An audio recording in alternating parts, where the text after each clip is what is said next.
I'm Robin Birkin, an ex-corporate marketer turned online business owner. I took everything I knew and created a six-figure life coaching business in the margins between nap times and a 9 to 5, and I'm here to share with you how you can do the same. Tune in as I share the raw and unfiltered truths, big lessons, and practical tips to help you build and grow a sustainable bread-winning business online that is both peaceful and profitable.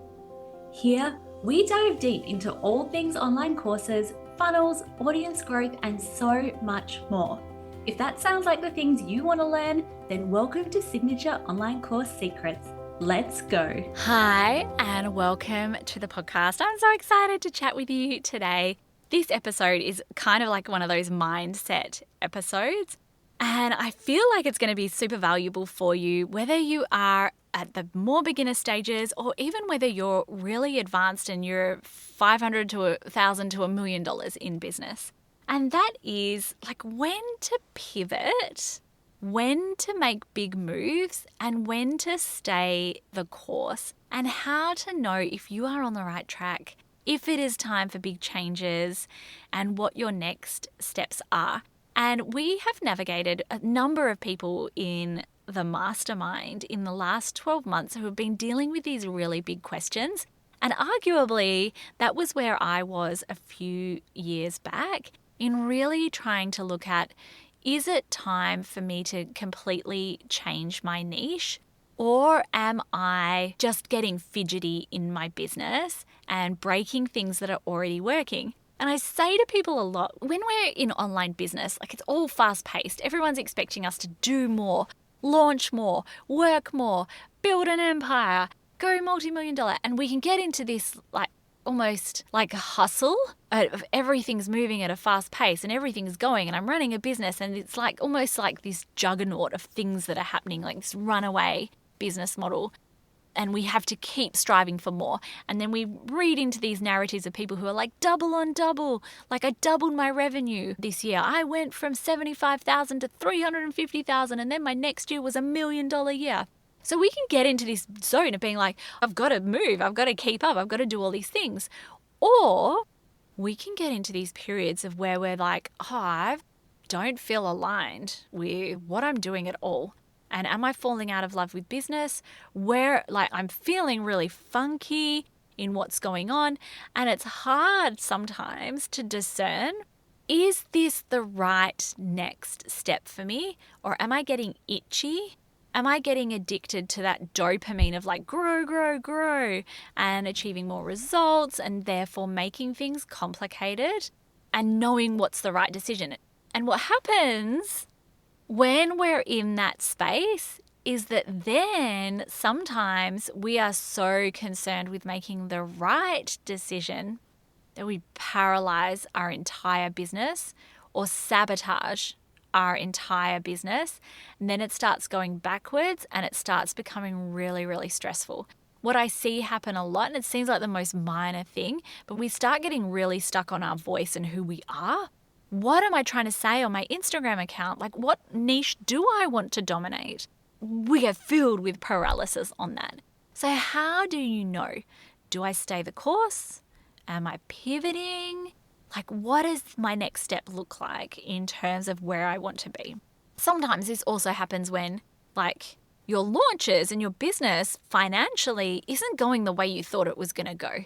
And you're like, oh, this is like a bad move.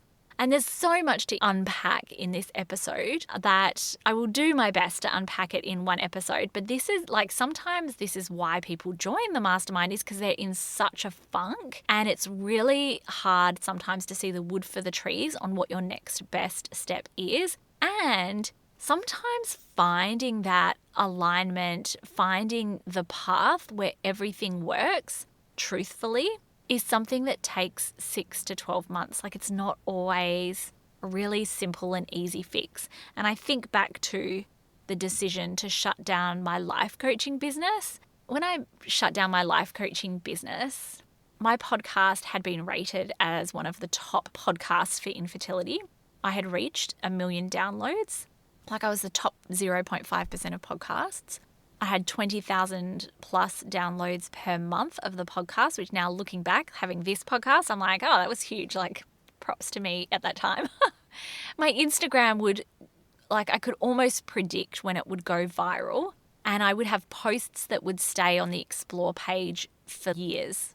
I had just run the final launch of my offer. It wasn't my best financial launch or numbers into the launch. And the primary reason for that was because whenever you launch something and say, this is the last time I'm ever going to do it, people will read the subtitle and they're like, oh, it must be because it didn't work, or it must be crap, or it must not be working, which wasn't the case at all. But our pre-launch, I would say, was my best ever pre-launch. My audience was so hot. My webinar was hot, like my Instagram was taking off. Everything was so chef's kiss. And I made the decision to shut it all down. I deleted 5,500 people off my email list. And then a couple of months later, another 1,500 people off my email list. And I really made that decision to start again. But what had happened before that was that I had spent the year to 2 years prior to that trying to find the right decision. 2 years is such a long time. And I was running 2 niches. When I shut down my infertility life coaching business, I kind of a little bit inadvertently also shut down the business stuff that I was doing, because the street cred that fueled all of that stuff came from me being the top life coach for infertility. So everything kind of got shut down and everything went backwards when I made that decision. But I'd spent 2 years hustling with both, feeling like I could manage both, feeling like doing both was diluting my authority, feeling generally stretched. And it's hard when you should never make a decision based on sunk costs. So a sunk cost is what you've already invested emotionally, time-wise, financially into anything. You should never make a decision based on sunk costs. You can make a decision based on where you are now and where you want to be in the future. But it's hard to look at a decision and be like, oh, I've got this thriving business here and I didn't want to sell it. I still wouldn't ever have wanted to sell it. And I'm just going to make the decision to go down to zero. So what did that look like and how did that look like? And in hindsight, I may have waited too long, but here were some of the signs. So one of the signs was that I just kept coming back to my expertise, which is in marketing, strategy, and business. So I had a friend who used to co-run the mastermind with me, which some of you may know, some of you may not. And I said to her, I just need to make this decision because I am burnt out. I don't want to do both. I want simplicity. And she said to me, well, if you shut down your infertility life coaching business, what would happen? And I was like, I would shut it down. She's like, let's say you stopped. The only product I had was the mastermind. We only had a few people in the mastermind. If you shut down the mastermind and business stuff, what would you do? And I was like, to be honest, I would probably find another way to do something else that was related to business and marketing because I love it. I would have launched an Instagram course, or I would have launched launch with me thing, or I would have launched another, a business summit. I would have done something. I would have somehow shut it all down and then wrangled my way back into launching something. And that was sort of the key aha moment, was putting myself in the shoes of what it would look like to do the thing. I say this all the time, is sometimes you don't know until you've actually made a decision. You don't know what you want for dinner until someone has said to you, well, do you want Chinese? And you're like, no, I don't. So I only really had that niggle when I was like, okay, visualize what does it look like to live my life and shut it down? And then looking at the long-term vision. What do I see myself doing in the long term? And what is the long-term vision that I have? So another pivotal moment on my journey was I wanted to reach at one point, and I think this was 2021, the next revenue level. So I was like, cool, ready for multi-six figures. And we did, I think, hit multi-six figures in that year.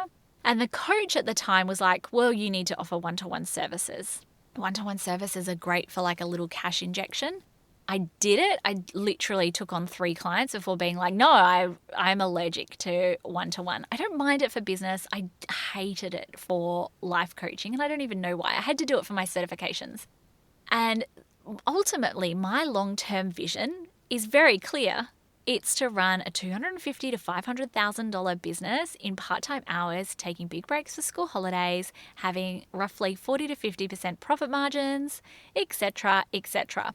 That was very far deviated from my long-term vision of what it was that I wanted to create. So I did it, I tried it on, and it didn't work. So you almost sometimes can try on a decision and see how you feel about it. There's always little micro things that you can try on, like launch a new product without fully changing, all of your Instagram bio and your website and everything like that. Launch a product, see how it fits. It can be adjacent or a different topic to the main one that you teach. Then let's say it's like a product suite, for example, and you have goals, but you're not going to get there with what it is that you are currently doing based on the long-term vision. Well, then something needs to change.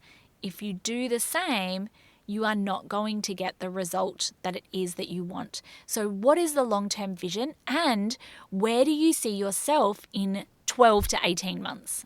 The next thing is to look at your strengths. So I know that my best strength, number 1, strategy, and number 2, in leading group containers, fostering that and facilitating that group energy while also guiding people. I know that that's my best way to serve people, rather than when I was a life coach as a one-to-one provider. Even now, I very rarely take on one-to-one clients because my personal belief is that I get better results for people in a group capacity. I'm better at delivering it. I'm able to help people go through the steps that they need and hold momentum. But then the next thing that you could look at in order to know, like, do I need to change or stay the course? Let's say you've come off a launch, the launch hasn't gone to plan, and you're like, is it the offer? Like, is this just something people don't want? Is this a solution people don't want? Is this an offer people don't want?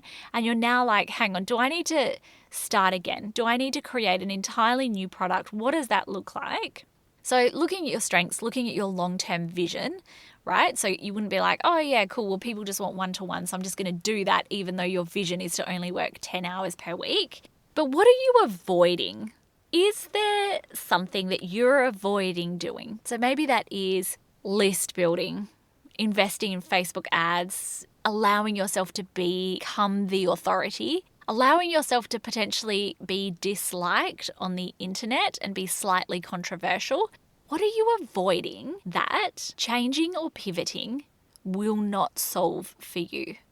So are you going to pivot, change, but still end up in the same place because really you're just pivoting, evolving and changing to avoid solving a problem that you know is inevitable and enduring? So solving problems is part of what I call like peace and profit CEO decision making. Is this an issue that is enduring and inevitable that I will need to solve it? And also, am I solving the true problem that I have? So when you look at the data of what it is that you're doing and you're looking at your offers, you might be like, the reason why my launch failed was because of leads, not because of the conversion rate. So we had a client in the mastermind who I was like applauding her business emotional maturity because she ran a launch. She didn't get massive numbers, but she turned around and said, I'm pretty happy with that because my waitlist converted at 10%, which is on benchmark. So really, the next time, all I need to do is have more people in the top of funnel. Other people would have not achieved their benchmark, spiraled, catastrophized, and then be like, oh my gosh, I need to drop the price. to $27 and be accessible. No, you don't. You just need more people in your list and in your audience to join the offer. And then what I want you to really look at in terms of like, am I in alignment? What does this look like? I always say what you want to look at is the long-term potential of what you're doing. And whenever we're creating a business or an offer suite, what is the thing that you're really, really good at? What is the thing that lights you up that you could talk about again and again and again, like repeat yourself over and over again for like 3 to 10 years? And what is the thing that has really great profit potential? And one of the things I see, particularly with people who change niches a lot and are always like, in inverted commas, seeking alignment, is that you are mistaking your life for your business. You do not have to make a business of every single thing that you enjoy doing. Like, you can be multi-passionate. Every single person I know is multi-passionate. You're not unique if you're multi-passionate. But what you have is a business, and then you have a life and personal interests. Personal interests can be hobbies. They can be things you volunteer for. They can be things you talk about or do with friends. So not everything has to be related to your business. So when we look at your business, what are you really, really good at? What do you enjoy and what has profit potential? And you're going to choose essentially one thing that is based on that. But if you make that the only thing in your life, of course you may feel unaligned. Where do you have things outside of your business in your life that are fueling your fulfillment in life? New hobbies, things that you do, free time in your business, things that are outside of your business. And then lastly, it's just timelines. I don't think there is a single person in business who feels like everything has happened faster than they said. Most of the people who are like, I created $1 million business in 1 year, had 8 failed businesses before that. So technically it's true, but you have to understand the timeline of where people are at. The reality is that most people do not double their revenue every single year. Most people increase it by like 10 to 20%. The reality is that the people that you are seeing who are making those claims are probably in the minority. They are not the people who have probable success. And the reality is that building an audience, refining your offers and learning all of the skills that are required to run a business. Like, if you think to you getting a degree at university, you probably paid $30,000 while earning zero money, but learning one single topic.